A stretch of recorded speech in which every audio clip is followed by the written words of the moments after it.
going to do something kind of a little light and fluffy. Now, I used to perform this at the Craft Brow. And I wrote it for my hippie poet friends. We had different worlds that we lived in, but they were just pure love, especially when we would go to Craft Brow and we were all these GR malcontents that would show up, and they loved us anyway. So it's called Rabbit Trail. So I'm sitting in my underwear, smoking my last Marlboro Red, counting the scratch marks on my inner thigh left by my stray cat spirit guide, who always seems to find the spot when the seasons get spinning in the back of my eyes from watching too much late-night television, wishing I had a better apartment situation and not so many addictions, which really aren't addictions, just rabbit trails that drive me away from the main point when all I really wanted to say is you were beautiful that night we kissed and you showed me a new position for the G chord and we sang some old Bob Dylan song, I can't remember which one because we got pissed drunk and that was beautiful too. And I said, you reminded me of that girl when I was on this bus trip back from Boulder, Colorado, and Jerry was still alive, and she showed me what he looked like up close and personal when he was all stoned and magical, and how he shacked up with the vendor that next summer, ended up in Vancouver, then hitchhiked to Seattle, and how she sold these dresses that reminded me of you. Only after I'd met you, because I didn't know you when I spent 18 months with her, and she was going to have our baby if they lost it, never told me. And then after we got together, I thought of those dresses and how she would sing in her sleep about his little fluffy clouds. And when she was growing up in Arizona, I remember thinking how original she was. But then after all, she left me banging on this new position for G, which isn't all that difficult. And I could have probably figured it out myself, but I didn't. And my underwear's creeping up my ass because I keep getting lower in the slip-covered couch that we keep on our veranda sipping Budweisers like it was champagne, sucking warm bud off of olives we forked out of the last bottle we found in the back of the mini freezer you keep on the front porch. And I think, wouldn't it be wonderful if we could be our parents? If I could live up to my father's failed expectations and stand on the front porch with a beer in one hand and another hand down the back of my Bermuda shorts, chopping on a stale stogie, kicking one of the kids' toys into the yard, bellowing, what the hell's going on out here?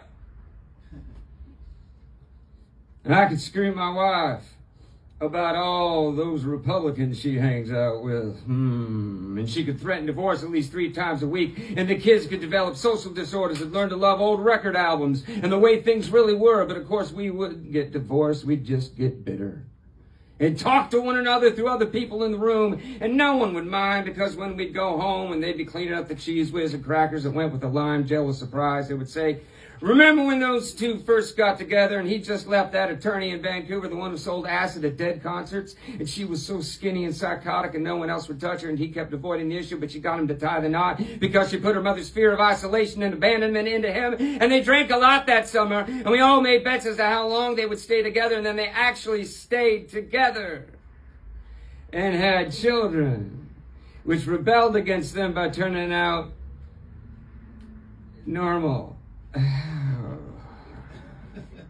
And how they still fight like cats and dogs and their neighbors fear them, and how nobody ever convinced them that being unhappy was grounds for divorce. Now every once in a while, at 3 in the morning, you can hear his voice bellowing from the front porch of their house, what the hell is going on out here? Wouldn't it be great to be just like them?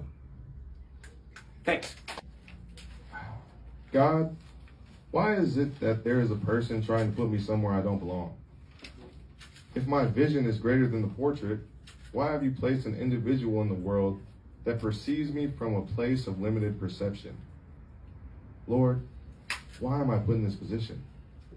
Lord, it's easier for me to see myself where I belong when I can physically operate in the space. Why the limiting restrictions upon my systemic mobility? Is it fear? Yes. Why is it becoming my problem? Should I respect the desires of this individual? Or should I operate as I was? I don't understand this dance between balancing public perception and executing your vision you place in my heart. Prepare yourself for change. These individuals are resisting the natural flow of my will. It will only frustrate them to see you follow my path I've laid out for you. You will have all things guaranteed. No man can stand between you and your destiny. Pay this no mind. Continue upon your line and watch your inner life become your outer stride. all in my time. Keep heed, for I am by your side.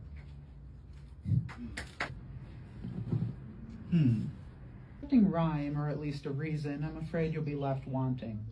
All that talk, all that tit for tat, all those promises, oaths that were black and white and writ in red all over, all in an afternoon, katzenjammer and cupcakes, strictures torn and scriptures scorned, lessons to be burned and disobedience to be taught. A cat is a free kind of thing, not loyal like a hound or pliant like rabbit flesh, but fickle and fleeting and scheming and scamming. He pops up from nowhere, into nowhere he goes, and if you should see him, tell him he owes me $20 and that I owe him the world.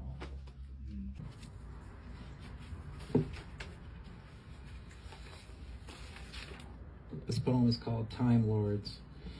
Like wild dogs they fight over the scraps of your free time. With gnashing teeth they salivate, carrying strong odors and bleeding, pissing stains into the carpet of your landscape that stretches out beyond crime tape.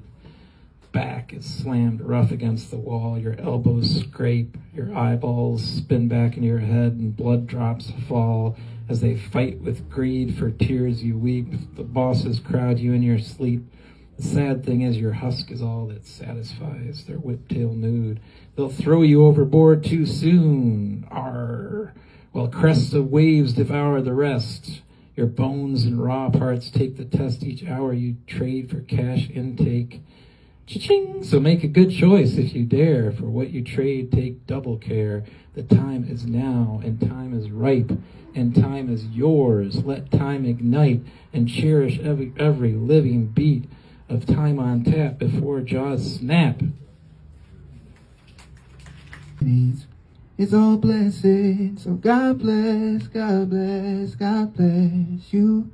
God bless, God bless, God bless you. God bless, God bless, God bless you. God bless, God bless, God bless you. God bless us all. Please bless us all. I think that's it. I'm so loving the voices that are here. It's really great. She wanted some special Taylor Swift under eye. I wonder if I could give it to her.